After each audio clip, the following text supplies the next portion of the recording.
podcast, hosted by Patrick Stewart.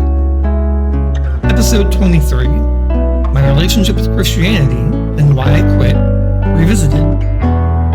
Was it an imperfect church, people, Father, or God? All the above. Before I get into the article today, I just want to say thank you to everyone for listening, and thank you to Andrew who sent in some fan mail. I really appreciate it. I also appreciate the feedback. I understand the tone of the last article may have been really different, but I think it conveyed my true emotions. So I'll try and keep that in mind as we move forward. On with the episode.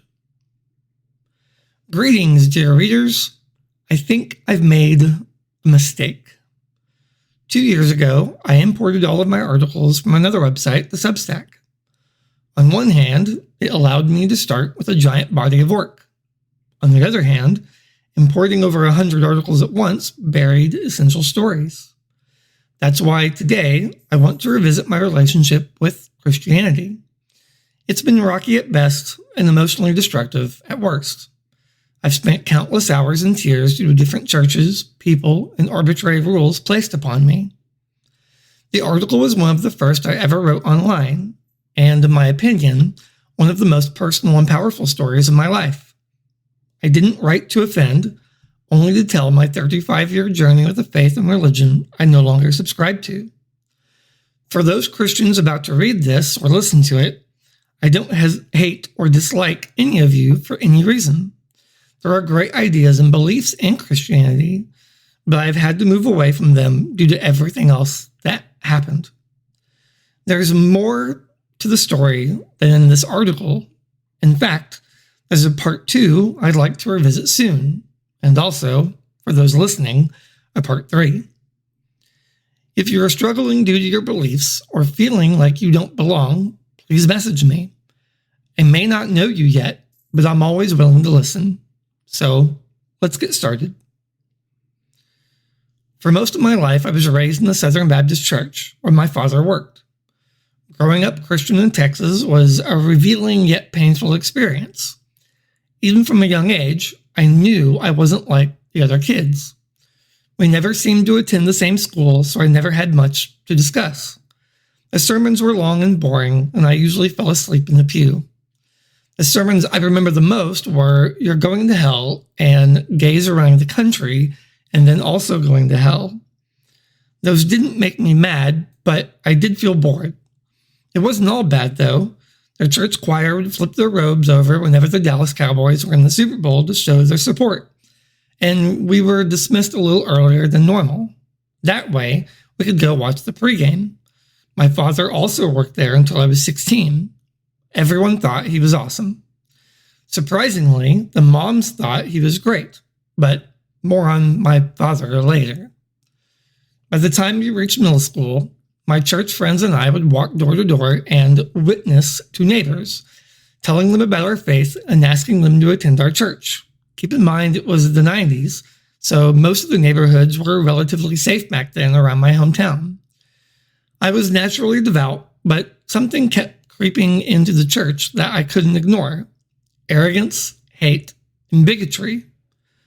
First, it was not attending the same school as the other kids, but since we were young, that seemed to not matter as much.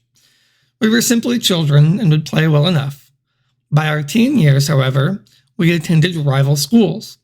I attended R.L. Turner, and they attended Newman Smith.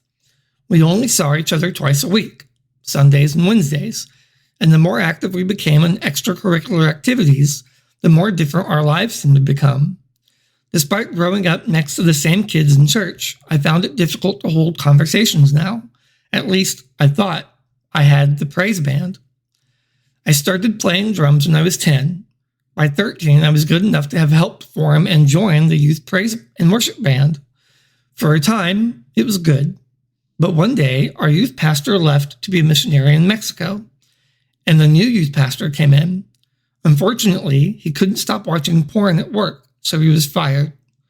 With an absence of leadership, our natural teenage tendencies took over. They soon removed me from the praise and worship band, which was the one thing left I felt connected to. You see, my replacement was another kid who was allowed to borrow the drum set from my rival high school across the street.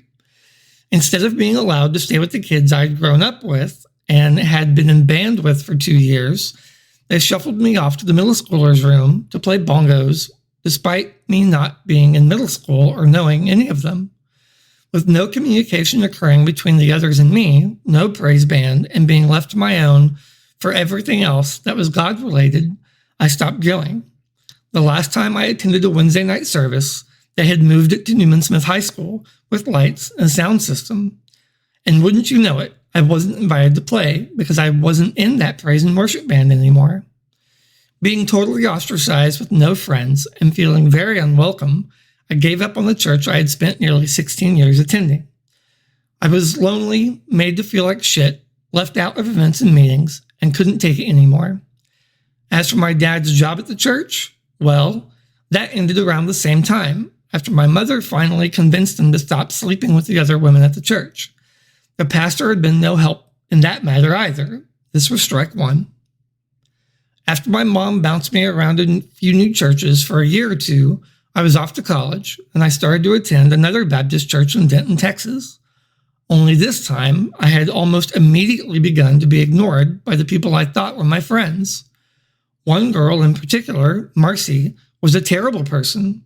I didn't have a car, and she did, so I asked her if I could go with her group.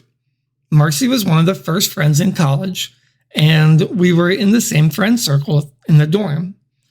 After church service on Sunday nights, not knowing anyone else besides friends I came with, I would sit alone in a pew, watching Marcy stand and chat with other people for 30 to 45 minutes. When I asked if we could leave, I was brushed aside and told she wanted to hang out. So I continued to stand there and try and make conversation, only be treated like an outsider.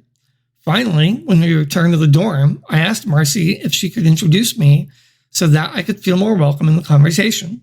She took offense to this suggestion and told me it was my responsibility to interject myself into the conversations to make my own friends.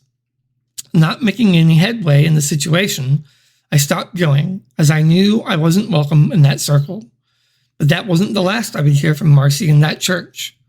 A few years later, Marcy, who led her woman's Bible study group by that point, which my then girlfriend was a part of, publicly confronted my girlfriend during Bible study on her sexual behaviors with me. The moment was described to me as being like an intervention. Standing up for herself, my girlfriend was asked not to return until she accepted their help at following Christ. After hearing this, and since I knew which dorm Marcy lived in, I confronted her about it in the hallway. The conversation was heated, loud, and personal. Years of bitterness and frustration blurted out of my mouth, and I ensured everyone in that hall knew exactly what had happened. In no uncertain terms, I told her never to speak to me or my girlfriend again. I never saw Marcy after that day, and if I did run into her again, I doubt it would have gone well. That was strike two. Finally, in my mid-20s, I attended the last Christian church I would ever call home. After attending for 3 years, I had friends who didn't care about my sexual habits and adult friends who cared about me. In 2007, my new girlfriend, Jessica, became pregnant with our first child. So, having zero experience with babies, I asked to volunteer in the nursery to prepare for raising my own child. They said they would like to meet with me and set up a date and time to meet at Starbucks close to the church. However, no one came. I sat in the coffee shop for 45 minutes, waiting for a woman who never came. After being stood up, I received an email from the woman I was to meet. In fact, she stated how she was now unsure and uncomfortable about me volunteering because I wasn't currently married and having a child. I was told that I needed to go through a year-long membership class and that they would have to consider it. I remember the hurt and anger that the one church I had actually liked as an adult, the place where I felt different for 3 years, decided that I was too much of a sinner to even meet with me in person. After sending in a strongly worded email complaint, I was told it wasn't their fault And since that was church policy and that I might be able to help in the nursery eventually, of course, by the time eventually would have arrived, my daughter would have been nearly 1 year old, and I wouldn't need the practice. While on a call with my mom, telling her why I wouldn't be allowed to help at the church, I was so angry at the whole experience that I threw a chair across my room. At the same time, my girlfriend was dealing with her own issues. You see, she worked as a toddler teacher at a church-run daycare center, but now they couldn't have an unwed, pregnant mother teaching a toddler because that would look bad in front of the parents. So they moved her to the front desk, where she couldn't be seen as much sitting down. At that point, I was done with Christianity. Strike 3. Decades of personal rejection at different churches with various people and in other situations led to the same outcome. We don't want you here. You're not good enough. Please change who you are.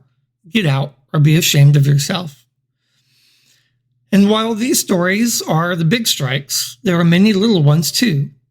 For example, being bisexual and hearing that my friends, partners, and everyone else in the gay community were going to hell forever, the idiotic Baptist boycott of Disney, and the secret my church leadership knew of my father's cheating and did nothing to stop it.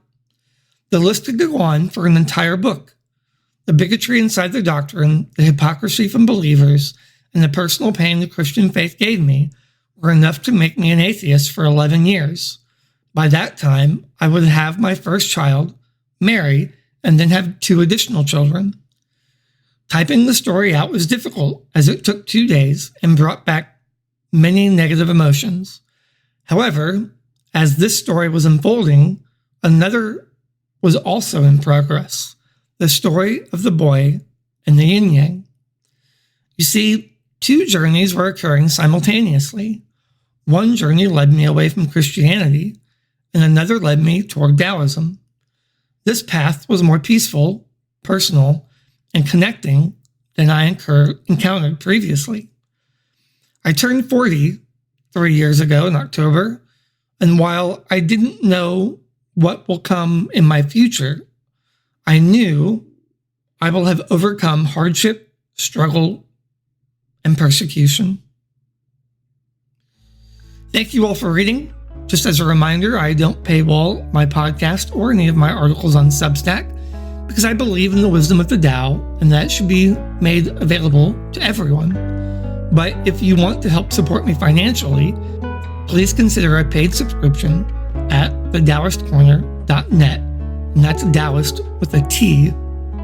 Thank you all for listening, and I'll see you next time.